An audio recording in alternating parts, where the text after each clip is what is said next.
నాకంటే వయసులో పెద్దే కదా, కాబట్టి గౌరవం ఇవ్వక తప్పదు.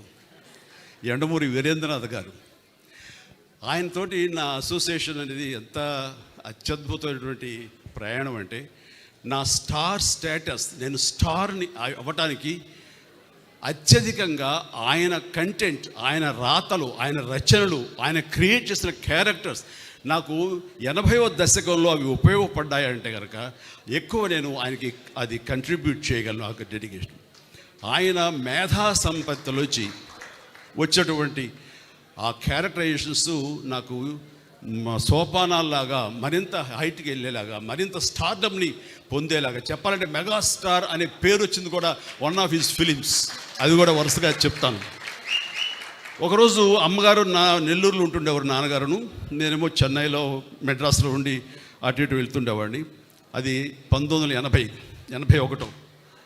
ఆ సమయం, 81 ఆ సమయంలో, అరే నాన్నారే నేను అభిలాష అనే నవల చదివానురా, అందులో హీరో పేరు కూడా చిరంజీవి, అండ్ అది చదువుతుంటే నాకు ఏదో నువ్వే గుర్తుకొస్తున్నావు, నువ్వే ఇది ఉంది, బహుశా యండమూరి రైటర్ కూడా నీలాంటి వాడిని దృష్టిలో పెట్టుకుని రాశారని అనిపిస్తుంది అని అనేసరికి, అవునా బాగుందాం, అంత బాగుందమ్మా, నాను చదువుతావు, నువ్వు చెప్పమ్మా నాను. అమ్మ చెప్తే చాలా అందంగా చెప్పింది, నేను చదువు కూడా చదవలేదు కానీ అమ్మ చెప్పేసింది. సో అది ఆ తర్వాత మెడ్రాస్ వెళ్ళిన 2-3 డేస్కి 2 వీక్స్ లోపల అండ్ కెఎస్ రామారావు వచ్చి, బాస్ ఇలాగా ఒక స్టోరీ ఉంది, మీరు మాకు చేయాలి, దాని పేరు అభిలాష. ఏవి కాకతాళీయం, ఆయన పెన్ను పెట్టి శ్రీకారం చుట్టిన క్షణంలో నన్ను తలుచుకున్నారో లేకపోతే చిరంజీవి అని పేరు ఎందుకు పెట్టారో తెలియదు కానీ అది సినిమా నాకే రాసి పెట్టుంది. ఆ రాత నాకు ఒక మంచి అత్యద్భుతమైనటువంటి విజయాన్ని చేకూర్చిపెట్టింది, నాలో కాన్ఫిడెన్స్ పెరిగింది. ఇక మన స్టార్గా ఈ ఫిల్మ్ ఇండస్ట్రీలో మన స్థానం సుస్థిరం అనే అభిప్రాయాన్ని కలిగజేసిన సినిమా ఒక అభిలాష. ఆ అభిలాష సాంగ్స్ వేళ మార్నింగ్ నేను రాడిసన్లో నేను జిమ్ చేస్తుంటే వాడు మొత్తం, నేను వచ్చాను కదా హుషారు వేసాడు, మొత్తం నీ సాంగ్స్ పెట్టాడు. ఆ సాంగ్స్లో యూరేకా సాగమిక ఇలాంటి సాంగ్స్ అని వేస్తుంటే ఆ పక్కనే సముద్రం కూడా, గంగావతి, భీమిలి, ఈ రోడ్లోనే ఎగిరి డ్యాన్సెస్ కింద పడి మీద పడి ఏదో చేశారు విన్యాసాలు, అవన్నీ గుర్తుకొస్తుంటే what a sweet memory. Morning 5:30-6 o'clockకి వండర్ఫుల్ మెమరీస్ తోటి ఈ రోజునే వచ్చాను. అదంతా కూడాను కెఎస్ రామారావు గారు, యండమూరి వీరేంద్రనాథ్ గారు, మన కోదండరామరెడ్డి గారు, వీళ్ళందరి యొక్క, ఇళయరాజా గారు ముఖ్యంగా, వీళ్ళందరి యొక్క కాంబినేషన్లో నాకు అందించేటువంటి గొప్ప ఇది. ఆ తర్వాత వచ్చే సినిమా ఛాలెంజ్, డబ్బు టు ది పవర్ ఆఫ్ డబ్బు. ఆ సినిమా దాని ప్రభావం ఎంతంటే, ఎంతమంది యూత్ని మోటివేట్ చేసిందంటే, అండ్ మనకేమీ లేదు కదా, మనకేం చేయలేము, మనకు దిక్కుముక్కు లేదు, మనం ఒంటికాయ సొంటి కొమ్ము లాంటి వాళ్ళం, ఎలాగ రాణించాలి ఇక్కడ, ఎలా డబ్బు సంపాదించాలి, లేదా ఎలాగా ఏదైనా అచీవ్ చేయాలి అనే వాళ్ళకి అది ఆన్సర్, మంచి ఆన్సర్ అది.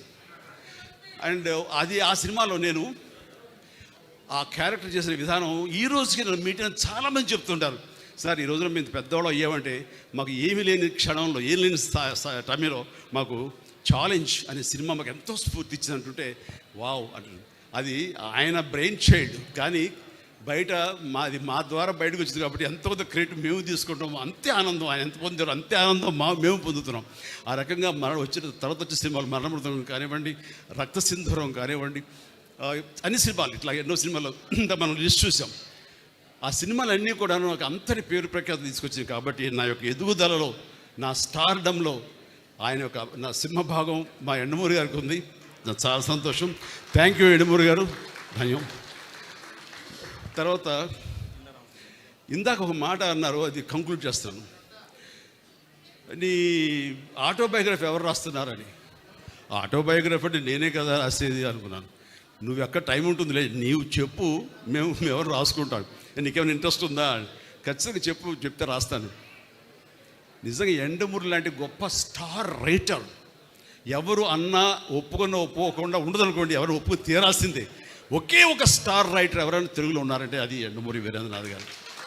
అలాంటి గొప్ప కలం, బలం, మేధస్సు ఉన్నటువంటి యండమూరి వీరేంద్రనాథ్ ఈ రోజున నా ఆటోబయోగ్రఫీ రాస్తాను అన్న మాట అనడమే నాకు ఎంతో ఉత్సాహాన్ని ఇచ్చింది. అందుకని ఇది ఎలాంటి అత్యద్భుతమైనటువంటి వేదిక. అండ్ మా వైఎల్పి గారి సమక్షంలో ఇది జరిగింది, ఇది జరిగి తీరుతుంది.